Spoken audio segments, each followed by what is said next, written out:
तो hello guys, देखिए आज आए हम गोरखपुरिया भौजी चाची के लगे, जो हमारी चाची लगती है। आज उनसे मिलने आए हैं, तो आइए आप लोग को दिखाते हैं।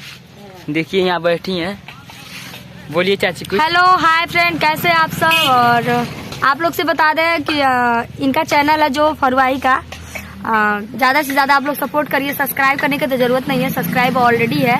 आप लोग इस वीडियो को ज़्यादा से ज़्यादा शेयर करिए, क्योंकि बच्चे हैं अभी, बहुत छोटे छोटे हैं और बहुत मेहनत करते हैं।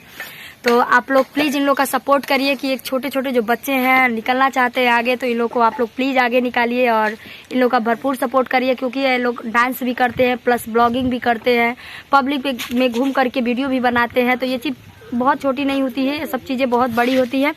तो आप लोग प्लीज़ इनका चैनल को आप लोग सपोर्ट करिए और लाइक सब्सक्राइब दबा के करिए। Thank you so much. ठीक है गाइस, अगले वीडियो में फिर मिलेंगे। खींचा जानी ताकिया का पीछा,